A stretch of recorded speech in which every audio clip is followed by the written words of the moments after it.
I'm Don Brown. I grew up in Eastern North Carolina and now live in Union County. I'm an ex-U.S. Navy JAG officer, served in the Pentagon, and also served as an action officer for the Secretary of the Navy and the Judge Advocate General.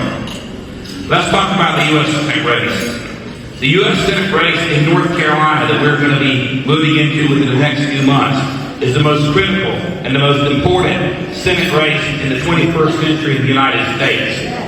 Why is this? Not only because the balance of the Senate is hanging in place, but here is the crucial issue. The United States Senate race will determine whether or not the great Make America Great movement will live on and burn brightly as a torch of liberty, or whether it will die on the ash heap of history.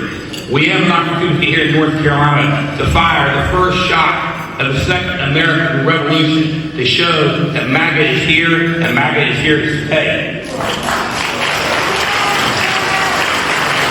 And I guarantee you that if I'm your candidate and I'm your nominee and I'm your senator, you ain't seen nothing yet, because MAGA will live on.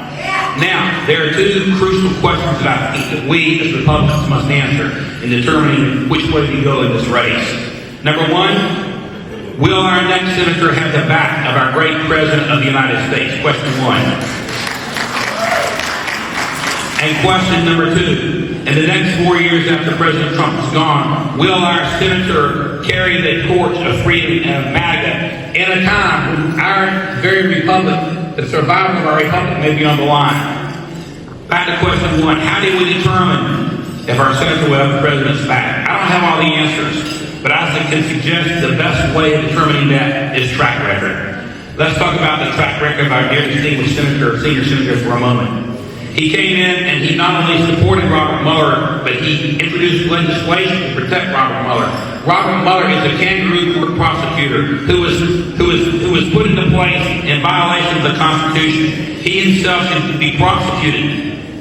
Tillis supported the guy, and then he went against the president on the president's border wall proposal, and then he wanted to push the pathway to citizenship, and then of all things he wrote an op-ed in the Washington Post to attack President Trump's proposal in 2019 to declare an emergency at the border. Ladies and gentlemen, we've lost more men and women at the border from fentanyl than 10 years of Vietnam.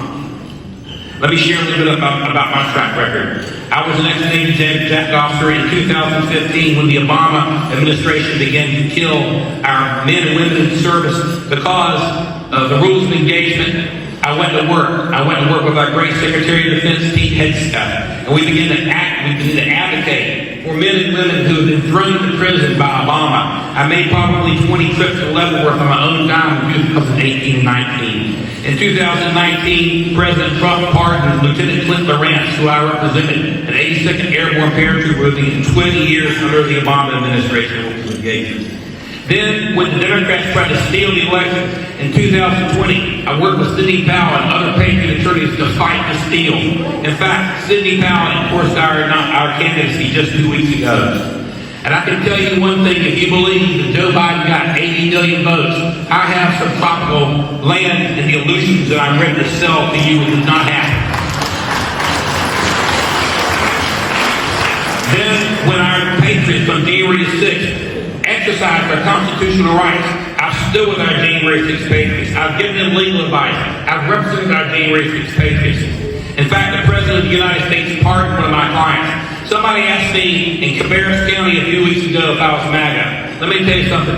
I would go to war for Donald J. Trump. I would go to war for him. He is not perfect, but he is this. He is America first.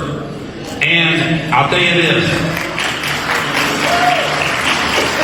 I'm one of the very handful of patriot attorneys in this country. We don't need more lawyers. Somebody said, I agree. You shut out the law schools and throw the key away, as far as I'm concerned. But what we need is patriots, because they're using lawfare to fight us. I'm one of the very handful of patriot attorneys who said, the President of the United States, Donald J. Trump, pardoned 2 of my clients. I'll go to war for the guy. So, as I close, the issue is, what are we going to do as we move in? I've battled for medical freedom. I sued the Savannah River plant. We must pull these dangerous mRNA vaccines off the market. We must We must push back against the CDC and say, CDC, if you don't stop pushing these dangerous vaccines on our kids, we're going to fund you like we've taken out the Department of Education. And it isn't just the Department of Education that I close. Our people want the Internal Revenue Service eliminated now and forever. The greatest Constitution of the state we ever made in this country was passed in the 15th Amendment, and Doge has shown as I close that the deep state of the federal government is a criminal enterprise. We must go against the deep state, we must take it out. And the way we take out the deep state is we cut its money, just like you cut sugar to a cancer, their cancer is money. I say eliminate the Internal Revenue Service and end the income tax system, no more individual income taxes. No more corporate income taxes. If that happens, the jobs that we've lost will flow back into the United States as fast as make your head spin. I'm getting my 1 minute mark. If you send me to the United States Senate, I will fight like you have never seen on the floor of the Senate before. I will defend the United States Constitution. I will respect the platform of the North Carolina Republican Convention, and I will move, and I will stand for us. May God bless you all. God bless the United States, the great state of North Carolina. Thank you all.